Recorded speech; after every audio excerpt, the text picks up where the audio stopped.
Hello and welcome to my channel. My name is Amanda. We're going to go over the things that I have read in the first half of the month. As you can see over here beside me, everything fits on one page. So while it is still 16 things in 15 days, it's much less than I had done at this point in August. So my slowing down for September has worked a little bit. I also have put some of these over here where I'm going to be counting them for her kid, so you can ignore that part if you want to. But I kicked off the month with Best Hex Ever, which is the first book I've read by Nadia El-Fassi. I think it's the first book that I've read by this author, and I gave it a 4, so it's not going to be the last. I will be back. This is not part of a series. It's a standalone, which you'll see is kind of a theme as we go along. Then I read Beyond Reach. I know that a lot of you were very happy that I finally got to this. This is the end of a series that's on my 50 before 50 list. And so now it is done. I hated it, but it's done. I didn't hate the whole series. I actually loved the whole series until we got up to the last 10 minutes of this book. And I went and looked at reviews because I needed to know if other people were just as devastated as I was. And it turns out that they weren't, because this series is her first series. And then she has the Will Trent, I think his name is Will Trent, is the next series. And if you've read the Will Trent series, then you know what happens in this series. And so there were a lot of comments that were like, I knew it was coming because of the Will Trent series. I knew that was going to happen. And I was like, well, I did not.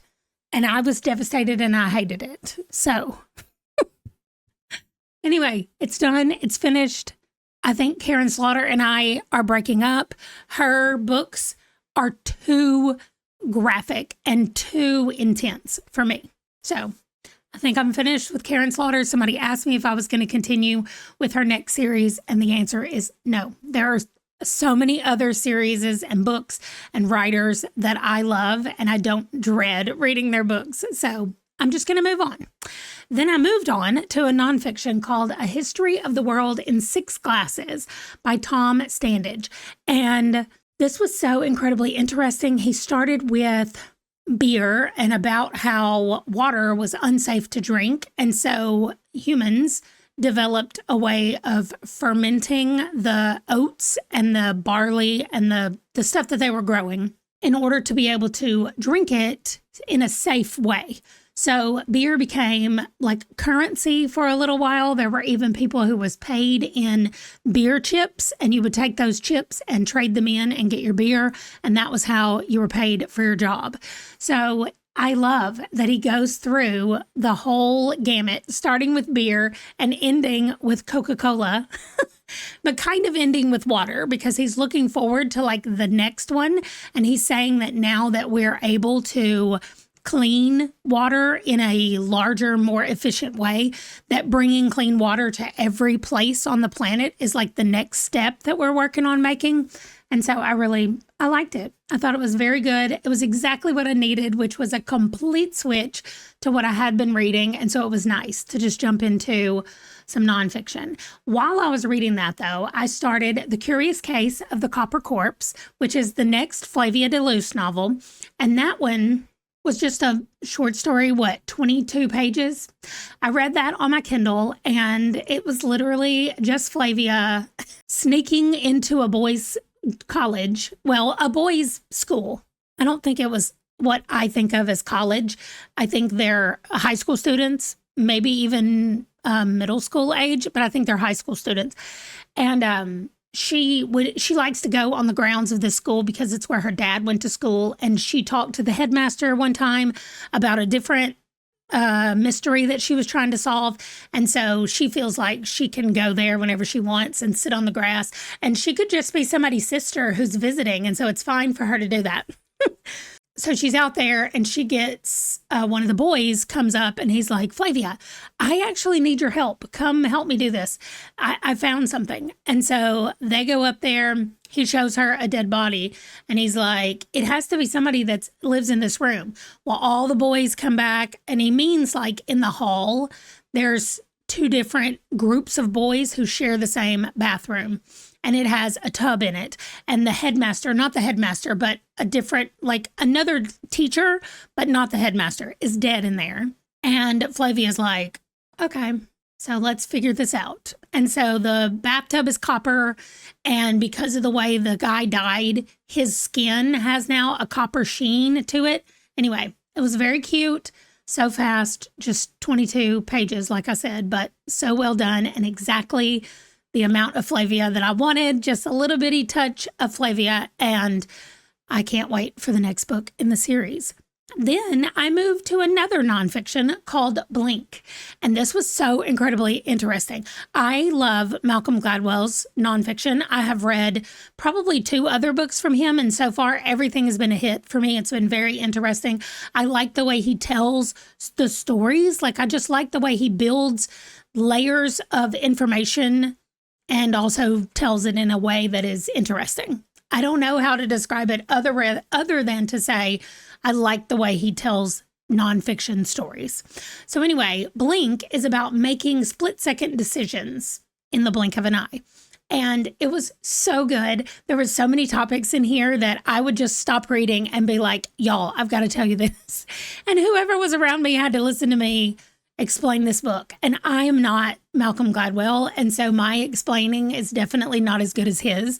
So anyway, there were those moments where I just needed to stop and tell somebody about it and like go, isn't that cool that we do that as humans? Like, just think it's fascinating.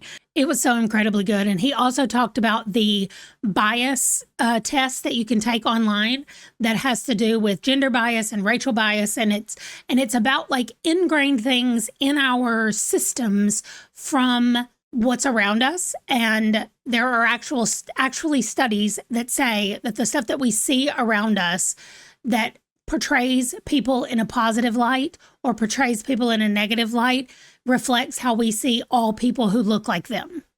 That is fascinating to me. And it's not just a certain generation of people or a certain group of people. It is across the board, all people, because of the things that we're shown. It really affects the way we think about other people in general. So I think that's fascinating. And I loved that book. Then I went to the worst book of the month. In My Dreams, I Hold a Knife. I almost DNF'd this book. I left the longest rant Voxer to Amy at A-Star Read, who laughed at me and said, I'm sorry that you don't like it, but your rant is hilarious. So it had, not nice things in there. So I cannot play it for y'all, but just know that these characters in this book, I hated.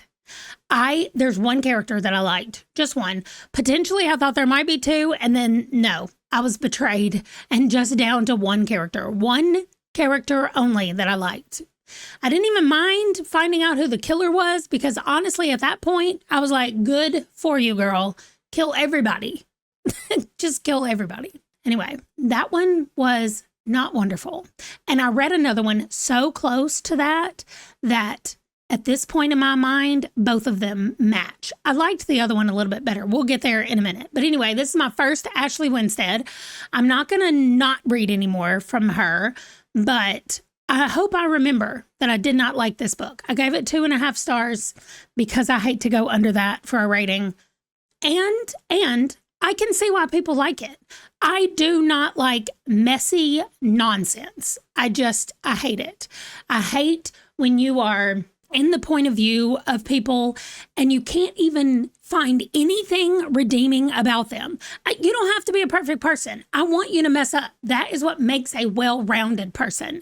But striving to be better or striving for things to be better, maybe, is what I appreciate and what I need. You wallowing in your awfulness, I just can't handle it. I cannot handle it unless we know that you're about to get what you deserve. I guess that's it. It's my fairness, my need for things to be fair. I just need it. I don't know how to fix it. I just need it. Okay. Then I went to the cutest romance. It's called With You Forever by Chloe Leese. And I loved it. It's one of the Bergman brothers books, and I'm obsessed with this whole family. Like, I want to read all the books about everybody in this family. So I will be continuing with this series and keeping on going. But there were two different POVs in this book, and one of our main characters has ulcerated colitis. I hope I'm saying that correctly. It is in my family. I do have a family member who has it, but I've never had to write it down and talk about it. And I wrote it down in my tracker because I wanted to count that for a disability rep. And so I wrote it in there and I was like, how do I spell this? I had to go Google it. So anyway, and the other character is late diagnosed autism. So it was so nice and good to see these people from two different perspectives and see how each of them is dealing with their own stuff, but then also having room and space to incorporate someone else to be able to deal with that and to talk about things that normally are avoided or not talked about because it's got to do with your stomach and stomach issues and pooping, and everybody poops. It's a book, but we don't want to talk about it. So I really appreciated the characters in this book. I thought it was so good, and I'm obsessed with the Bergman whole family, the whole Bergman family. I cannot wait to read more books in this series. Then to my 50 before 50, An Elegy for Eddie by Jacqueline Winspear. This is another Maisie Dobbs. This is one of the hardest Maisie Dobbs, and there's been some hard ones. Jacqueline Winspear is not scared to take us to a dark place. She is really trying to look at what it was like for someone who had been a nurse in World War I to come back home, try to take up their life after horrible things had happened to them, and horrible things continue to happen in the world. Just because the war is over doesn't mean everything is wonderful and fine and nothing's going to go wrong and nobody's going to get killed or hurt or die from a disease. So it has been a ride to get this far in the series, and I so appreciate the writing and the purposeful connections to the characters that we get from her. I'm in love with Maisie Dobbs. It is one of the first ones that I recommend to people, the historical mysteries, especially if they're looking for something that's more historical fiction and less about the actual mystery. There are more that I recommend others if you're wanting to go the lighthearted, happy, cozy kind of route, but also murder. But this is the one that I recommend for people who love historical fiction and they want a little bit of mystery in it. This is the one. So if you have anybody in your life like that, recommend them, Maisie Dobbs. It's wonderful. We are where I am right now. We're slowly moving into what will become World War II. There's hints about the German dictator, and people are trying to decide if they like him or if they don't like him. And they're like, well, he's got some pretty good ideas. And then other people in the background are like, listen, I'm hearing horrible things about what's actually happening over there. So just so incredibly interesting to get that from the point of view of somebody who is in England with the news that they would have had in the mid 1930s and how they heard about things that are happening. So interesting. I love it so much. This one was just sad. And I'm going to keep going. I'm ready to keep going, but I feel so bad for Maisie. And anyway, I think about her like a real person because I think I know so much about her now, 7 books in or something. So anyway, it was very good. Speaking of knowing somebody, Framed in Death is technically book number 61 in the In Death series. And it means I'm caught up because I read it the month it came out. This is my new release for September. It came out on September 2nd. I got a message that said, hey, your pre-order is in your app, ready to listen. And I was like, yes, thank you. And so I jumped in as soon as I could, read Framed in Death, just being back with everybody after being with them for, at this point, it's been more than 70 books because she does quite a few novellas in the middle of the big books. So we're at 61 big books, novels. I don't know why I'm calling them big books, 61 novels. Anyway, I'm completely caught up. If you have read the series, I know that for a long time we have been waiting for Mavis and her family and Peabody and her family to move into a new house. I feel like it's been going on and on and on because these books don't cover a very large span of time. I think in 61 books, we have maybe gone 3 years total in 61 books. So it's very slow, but it's still fantastic, how slow it is. Anyway, Peabody and Mavis and their families finally moved in this one, and I loved it so much. I mean, it's not giving anything away. Y'all know we've been working our way to get them moved in for a lot of books. So they finally get moved in this one, and I just loved it. I love it like I do all of them the best. Then I added a book that was not on my TBR, and this was me trying to go like, okay, I need a yellow book for her kid. Let me scroll down my list, and I was like, oh, It Ends with Night is a yellow book. Let me grab it. Not even thinking about the fact that the author is Ghanaian, and I was like, oh my gosh, I can add this as someone from Ghana on my BIPOC board. So I read this book because I love Nina Knight so much. This is a wonderful trilogy, and I don't even remember now how I got hooked on it, like how I initially found it, but I'm so glad that I did. I had a wonderful time with this trilogy. I thought that it ended so well. I cannot wait to read more by Yasmin Ango. I have it on my want to read list, other things that has been written by her, and I am ready to read more. I just love the way she writes. But this series is done, completely finished. That means I've finished 2 series in the first half of this month. And so far, if you've been counting, I have not started anything new. That's not going to stay. But for now, I have not started anything new. Then I did another little ebook for my translation read, and it was The Answer is No by Frederick Bachman. It made me laugh out loud. The number of clips that I screenshot and posted over in Discord, I was like, can y'all guess what this book is? And I didn't give anybody time to do it. There were a couple of people that was like, I don't know. And so I told everybody what it was. And then there were a lot that were like, oh yeah, I read that. I should have known that's what that was. Oh my gosh. Some of the funniest one-liners ever. This dude just does not want to be around anybody ever, no matter what. However, he lives in an apartment building, and somebody puts a frying pan out on the front of the building, and the committee, the building committee comes by, and they're like, hey, do you have a new frying pan? Do you have a frying pan? And he said, yes.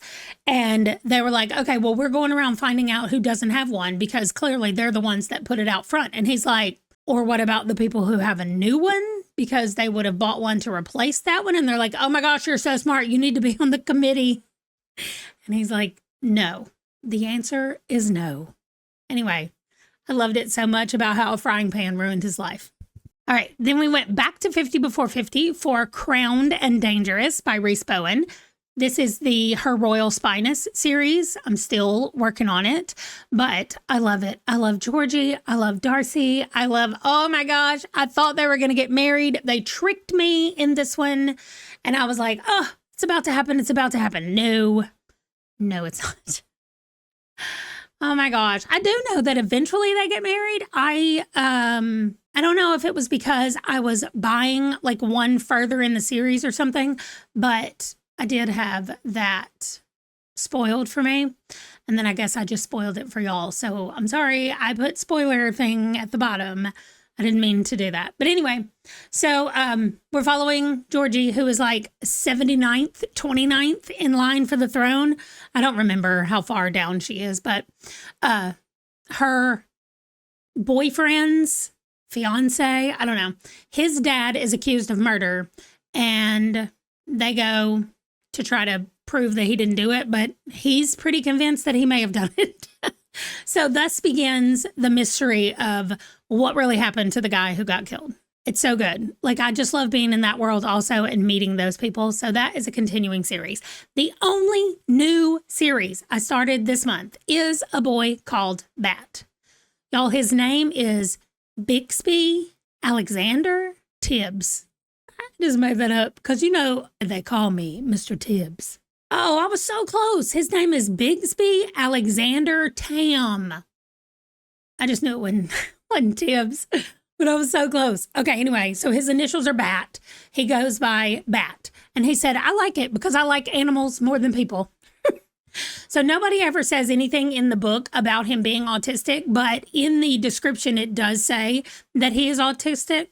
And we are following Bat and his sister and his mom and his dad. They're not married. So every other weekend, he goes to his dad's house and he just thinks of it as every other Friday. So he's like, this is an every other Friday. So this is what I have to do because it's an every other Friday.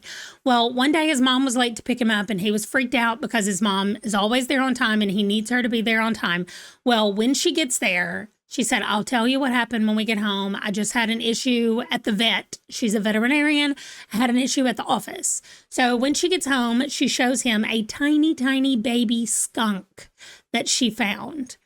And he immediately falls in love and wants the skunk. That's it. It is the cutest. I'm supposed to read this first book and the second book in this month, and I can't wait till I read the second one. It's probably the next one I'm starting when I finish the ones I'm currently reading right now because it's due back to the library next, and I cannot wait. I'm so excited about it. So good. Then we move to The Bitter End, which is a better version of In My Dreams I Hold a Knife. At least for me, it was better. The characters were still awful and horrible people and doing bad things because they were rich and they had money and you can do whatever you want. If you're a rich kid in Hollywood, in LA, you can do whatever you want. Well, the senior class, they're all seniors in high school, which that's the difference. And In My Dreams I Hold a Knife, they're all adults coming back to a school reunion. Anyway, they're seniors in high school. We have so much nonsense. Like they've all traded boyfriends since this thing 3 years ago. There was a party 3 years ago. Everything apparently started at this party. And so there's so many flashbacks to the party 3 years ago and then to what's happening right now, where we are. They're trapped in all the seniors had to go on a senior trip. These particular kids got moved at the last moment to attend this trip, which is a ski trip in Colorado. They're staying up in a chalet that's like practically abandoned. And there's nobody there. There's nobody around. Snowstorm comes. They're locked in. So it's one of those. And the characters, again, were just horrible. They were horrible, horrible people. And I don't know. I did really like the ending, though. So that kind of brought it up to me. I gave it 3.75 stars just because I really liked the way the end happened. And I like that we're almost left with no answers about what's happening in the future. Like we get to decide things, and I like it because then I can make it decide. I can make it end however I want to. Then I went back to my 50 Before 50 list and read The Wrath by Gina Showalter. This was the fourth book in the Rise of the Underworld. Rise of the Warlords, not the Underworld. So these are the Warlords books. This was number 4. I really enjoyed it. I do feel like her writing is a lot the same. Like I feel like the female characters are the same a lot of times and the male main characters are the same a lot of times. And I just want her to start switching things up a lot more. I want a lot more stuff happening. But I did get caught up with the series. So now I'm caught up. I don't know when the next book is coming out. I need to look that up. But for right now, caught up. The last thing that I read, and I finished it yesterday because it was an 80-page novella, was Resting Scrooge Face by Megan Quinn. I read this because I think I needed letters on the cover and letters to be sent. That was my prompt. Anyway, it was about them sending letters. It was about a girl who just recently had a breakup. She moved back to her hometown in Maine, and the guy that let her get away is there. And he is not happy. So he writes a letter and he's just like, Dear Santa, or Dear no one. I don't think he even addresses it to anybody, but he's like, I hate Christmas. Like, Christmas is awful. The season is awful. I hate people getting dressed up and making me try to find a date for things and blah, blah, blah, all this stuff about Christmas that he doesn't like. And he signed it, Resting Scrooge Face. Then his best friend is a mail carrier, and he actually saw him throw it away, and he was like, what are you doing? And he said, nothing. So he went and got it out of the trash, and he delivered it to his ex-girlfriend, this guy's ex, and said, somebody sent this letter to you. So she reads it and she's like, oh, that's kind of funny. I'll write back. And so she writes, Dear Resting Scrooge Face. And she writes her thoughts about Christmas, which she doesn't like it either. And then she says, she signs hers, ho, ho, no. So then they write letters back and forth, not knowing that they're falling back in love with each other, and then they figure it out. So that was Resting Scrooge Face, just a cute little novella. I don't love second chance romances. I don't love the enemies to lovers, which when they met each other, not the writing part, but them actually seeing each other, they were just both so mean. And I was like, guys, stop it. So I did not love it. Now, let's look over at the stats that I have. These up here, the totals and the averages don't count right now because it's for everything. Like it's counting all the books, not just the ones for this month. So you can see on our map over here, first of all, I have one Tanzania, and I have England, and I have Sweden. So I spread out a little bit more this month. You can see some of the states that I did in the US as well. I never read more than one book from any state in the US. So that was interesting. Genres, just a lot of them. Historical mystery is probably the one I read the most. Yes, historical mystery, mystery thriller were both 3 books each on those. You can see that mostly I read audiobooks and I read 2 ebooks, but mostly I read audiobooks anyway. This is the part that I love. This 7 standalones. 7. 2 series I finished. 2 series I am up to publication date on. I've read more in 4 series and I only started 1. So my series looks better than it has in a long time. Look at the new versus rereads. They're all new this time, which is so funny to just see a completed pie. And then down here at the bottom, I only read every author 1 time. So, and you can see over here the ones that I have slotted there. I'll add more as I go through the books and look at them. But that is it for the first half of September. The second half of September, we'll look at the total stats for everything so far. But I just wanted to have it like that for the first half so we could see how it changes when we look at all of them at the end of the month. But that is going to do it for this video. Thank you for watching and hanging out with me. If you have made it this far and you want to celebrate the books that I loved, let's put like an I there for the blink since I loved that book. And if you want to celebrate the books that I didn't like, because maybe you love In My Dreams I Hold a Knife, you can leave a knife. If you loved it and I didn't, you can leave a knife. So I want to see some eyes blinking and some knives down below. Thank you again for hanging out with me and joining me, and I will see you guys in the next video. Bye. But I finished 1940s, this is the mid 1930s. Okay. Jump into, no.